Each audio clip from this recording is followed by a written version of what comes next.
irmãos. Estamos imensamente agradecidos por mais essa oportunidade de estarmos juntos, nós encarnados e desencarnados aqui, para a reflexão de mais uma lição do Evangelho de Jesus.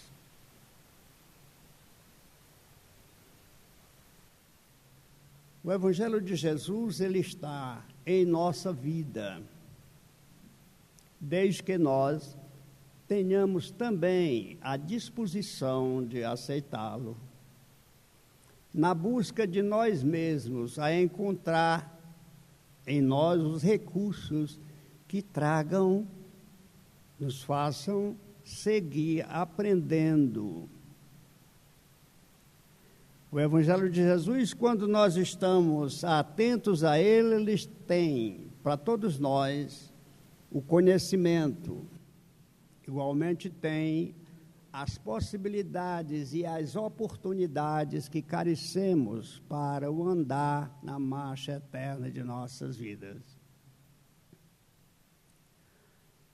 Jesus, o grande, aquele que viveu na terra de maneira tal a deixar para nós, sem que escrevesse, mas viva as suas letras, e letra por letra, do amor fraterno com todos nós. O grande terapeuta que conhecemos na primeira humanidade. Irmãos queridos, estamos em plena terapia. É a terapia da vida que nos abraça, que nos ampara, mas que é necessário que cada um de nós sinta o desejo de receber o auxílio de Deus, através de Jesus, dos seus benfeitores misericordiosos que nos assistem. No ensinamento de Jesus, foi questionado algumas vezes. Em certa feita, alguém pergunta a ele: Senhor, o que eu devo fazer mesmo para vencer, para alcançar o recurso fraterno que diz ter na terapia que oferece aos enfermos? Como eu posso me sentir curado? Tem como? Jesus, olhando ao moço, diz para ele: conheces a ti mesmo. Simples a informação de Jesus. Conhece-te a ti mesmo. E encontras aí o recurso que quer, a cura, para que tenha plena saúde, para que tenha plena vida e felicidade. Conhecer a si mesmo. Mas as histórias andaram, o tempo flui. E quando Jesus se aproxima de deixar o corpo grosseiro, o corpo de carne aqui, para dar continuidade ao seu trabalho, sim, mas em condição nova para nós, a condição espiritual, que até hoje ainda está em dificuldade de compreensão para nós, mesmo agora que estamos aqui juntos, encarnados e desencarnados, num programa de educação evangélica de Jesus, que se dispõe à casa de Sebastião Marte a conduzir esse processo ao benefício de quantos busquem o amparo aí. Os seus próprios discípulos ficaram temerosos, porque iriam ficar só, pensavam eles, e perguntam ao Senhor: Senhor, E agora, como vai ficar o mundo? Como será que nós vamos conduzir os ensinamentos vossos? E ele olha aqueles discípulos e diz: calma, irei e pedirei ao Pai para que envie um outro Consolador. Porque Jesus, na sua terapia amorosa, de amor e fraternidade pura, cura muitas criaturas. E a esperança e o consolo é fraterno mesmo por todo o tempo que ele está presente ali. Mas ele promete aos discípulos que faria isso, enviaria um outro Consolador, e este que ficaria junto conosco para a toda a eternidade nossa, os que creem e querem. E é certo que fez. Nós estamos com a lição hoje de falar de profetas e dos falsos profetas. Na antiguidade aconteceram muitas informações que atrapalharam o andamento da humanidade nossa. Mas ainda hoje estão a acontecer isso também. Por isso a lição do Evangelho fala aqui dos cuidados que teremos que ter com os falsos profetas.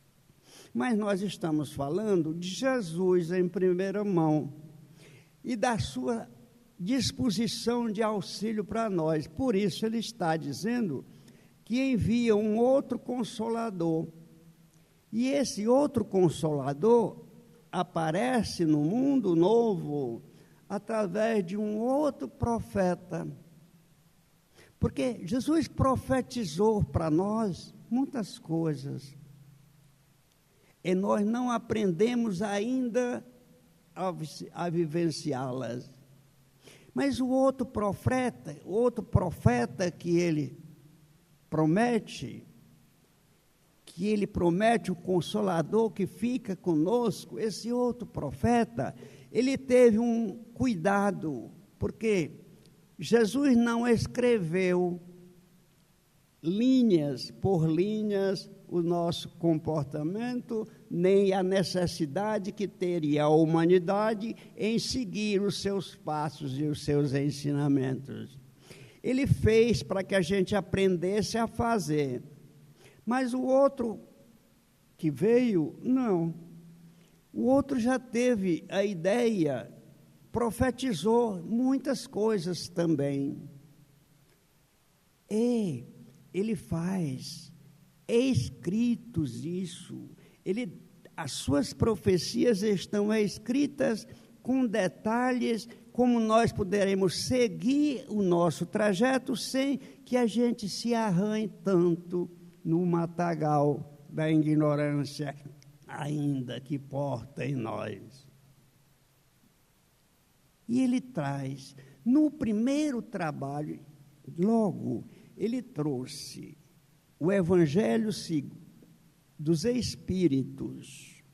Ele trouxe o livro dos Espíritos. O Evangelho da vida, de costumes e de como devemos fazer, com quantas perguntas possamos precisar de fazer. Nesse primeiro livro, estão lá 1019 perguntas que têm respostas para elas. Mas ele entra no mundo como que fosse desconhecido aquilo que ainda está por lá. Porque nós não tínhamos ainda a convivência com o mundo espiritual mais próximo de nós, embora tenhamos vivido sempre no meio do mundo espiritual. Somos descendentes, nossa descendência é espiritual, mas não tínhamos ainda aquela época, e talvez ainda hoje, não tenhamos tido a disposição de viver juntos, nós, encarnados e desencarnados, em condição harmoniosas no bem. Mas ele faz esse livro e solta para que a gente se orientasse, os que tivessem mais interesse se orientassem. E aqueles que, desacreditando em Jesus, seguiram outros caminhos, procurando burlar alguns pontos dos ensinamentos de Jesus e criando movimentos que os facilitassem a apresentar-se no mundo. Ele, em seguida, faz outro livro. Um livro que traz, aí sim, neste outro livro, que é o nosso livro. Todos nós somos médiuns. Essa palavra, mediunidade, só faz dizer que nós estamos em comunhão, mediando informações, conhecimentos, aprendizagem, toda a nossa vida. Livro dos médiuns, tem um aqui que eu trouxe para ver. Livro dos médiuns, é o nosso livro, o livro de todos nós, os médiuns. O médium que está aqui agora no corpo físico é o médium espiritual que está aqui à nossa espreita. Alguns que vêm nos ajudar, muitos são esses, mas há alguns que também vêm em busca do conhecimento, como nós, interessados em aprimorar esta ideia nova da vida futura, dessa vida que anda, que continua, que não acaba, que muitos de nós não têm a consciência. Falamos, mas não acreditamos de verdade que somos espíritos eternos, porque o nosso modo de viver, as nossas ações na vida não dizem isso. Então, os falsos profetas fizeram isso antigamente. Hoje nós aproveitamos para fazer de nossa parte também. Falseamos, estamos sendo falsos conosco mesmo e com o irmão, ao divulgar os nossos atos em contradita aos ensinamentos de Jesus. A orientação dessa vida que anda, que continua, que vive sempre. Estamos vivendo ainda o mundo, para nós, real, da carne, material, para a vida, o mundo irreal, o mundo irreal, o mundo material, o mundo passageiro que vai e volta, mundo que não permanece, passa. Se a gente observasse por nossa conta, sem auxílio religioso ou trabalho da ciência, nós poderíamos observar em nosso trajeto de vida agora, seja qual for a idade que cada um possa estar portando agora, nesse corpo de carne, ele observa as mudanças que ocorreram do tempo na vida, na sua própria vida. Todos nós tivemos uma infância, seja de que forma for, é infância. Tivemos uma juventude, temos a juventude ainda presente. Elas não saíram nem a infância nem a juventude para que a maioridade ou a velhice esquecesse disso. Não, elas permanecem juntos, para que a gente não possa esquecer desta grande realidade que é esta continuidade de vida em nós. Mas o nosso livro, ele traz informações muito sensatas e que carece os cuidados para nós, o médium, todos nós, os médiuns, encarnados e desencarnados, observarem com cuidado as informações de lá. No capítulo 23, que fala da obsessão, porque nós precisamos compreender que vivendo juntos, encarnados e desencarnados, espíritos desencarnados e nós, espíritos reencarnados, nessa nossa convivência, como é que eu tenho me comportado hoje? Se eu fiz só amizade nessa existência ou se eu tenho algumas querelas por aí afora? Eu posso ter deixado algum resquício de antipatia em algum setor? Essa pergunta é minha, para nós todos, cada um de nós, para que a gente avalie a nossa posição agora e veja as nossas outras oportunidades que tivemos.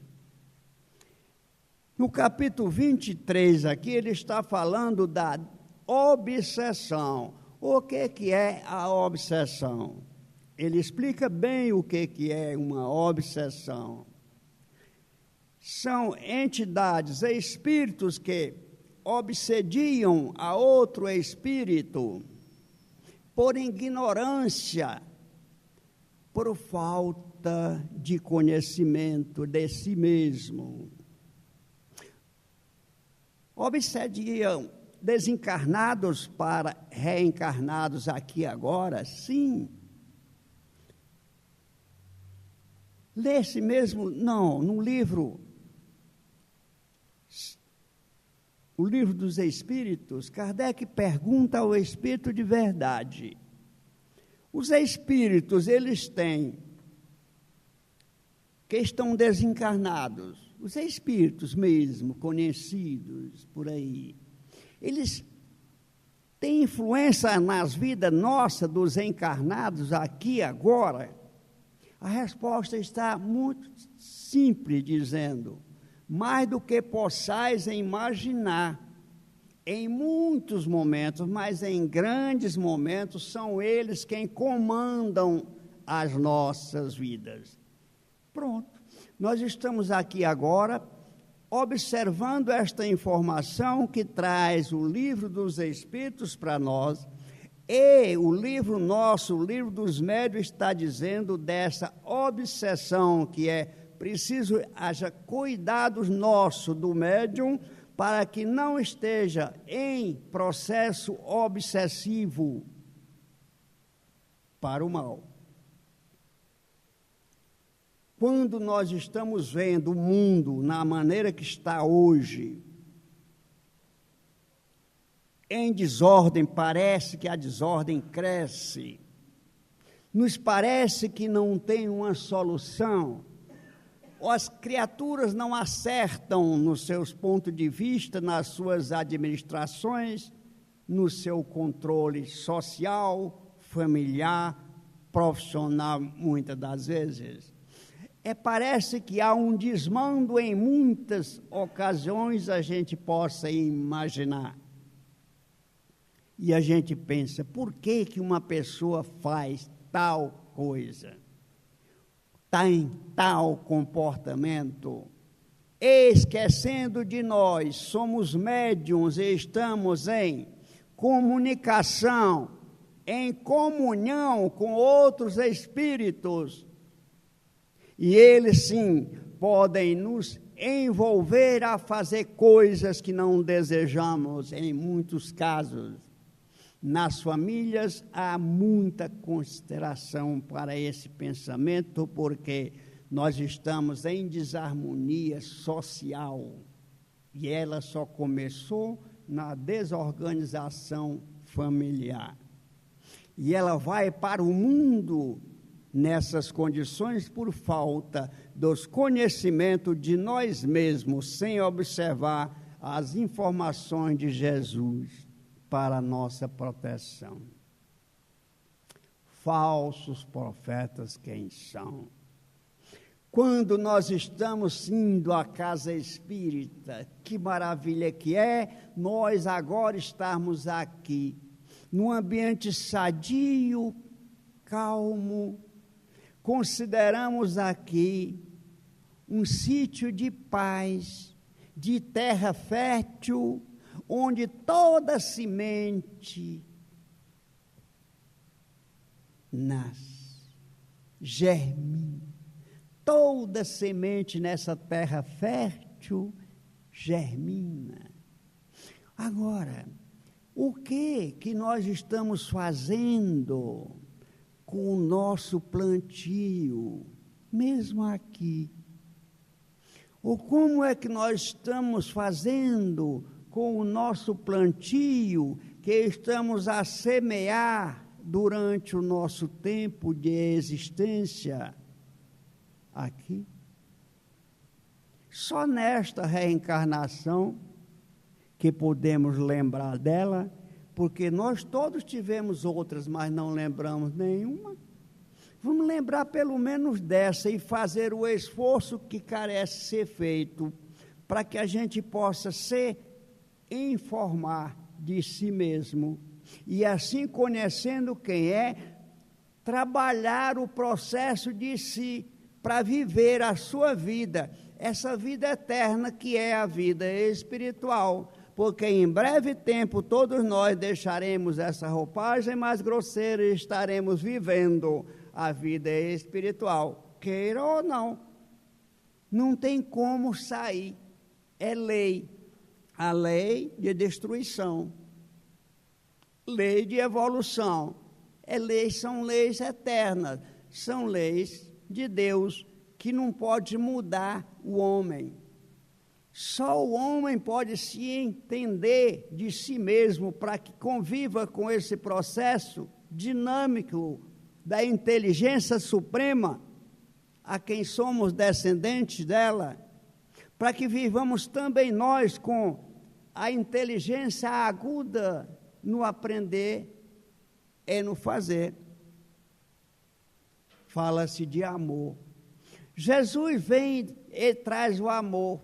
De uma forma tão simples, ele se doa a todas as criaturas, numa época em que era tão difícil se falar desse procedimento, amar. Mas nós, como estamos lidando com o amor que tem em nós, com o amor de Jesus que deixa conosco, a minha paz eu vos deixo, a minha paz eu vos dou. É isso a promessa de Jesus para a nossa humanidade agora. O Evangelho traz para nós os recursos que carecemos para viver melhor.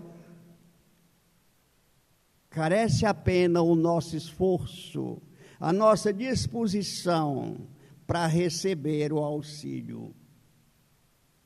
Inteligência se fala. A mente avançada, aguçada, sem limite.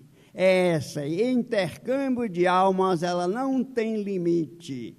Nós estamos vivendo juntos pelo simples fato de pensar. Eu penso e vivo. E isso é um processo tão forte que nós, desconhecendo, não aproveitamos para nós. Mas podemos dar prejuízo à vida, o mundo que nos abriga. A misericórdia divina que está atenta, de mão aberta, estendida para nós e que nós estamos a recuar diante da luz. Amor. Como faço eu para aprender a amar? Preciso me conhecer. Sem isso, não sei como amar. Como posso eu ser fraterno? Preciso me conhecer. Sem isso, não serei. Como posso ser caridoso? Preciso me conhecer. Se não conheço minhas necessidades, como conhecer a do outro? Fazer a caridade em nome do outro, fazer a caridade por barganha em nossa mente, fazer a caridade plena do amor divino em nós, que recebemos gratuito no ar que estamos a respirar, nas lições que nos chegam no convívio fraterno de cada dia. Mas é uma humanidade ainda carente de auxílio e por isso os misericordiosos benfeitores, estes que são os verdadeiros profetas da paz, estão presentes em nossas vidas para que nós, ao atendê-los, os seus apelos, fujamos, sim, aí sim, dos falsos profetas da ambição, do vício, da preguiça, da tristeza e da desilusão, do descrédito que damos a nós mesmos, sem saber quem somos, não cremos que podemos fazer e por isso recuamos. Na maioria das vezes, as nossas oportunidades são desperdiçadas. Muito obrigado.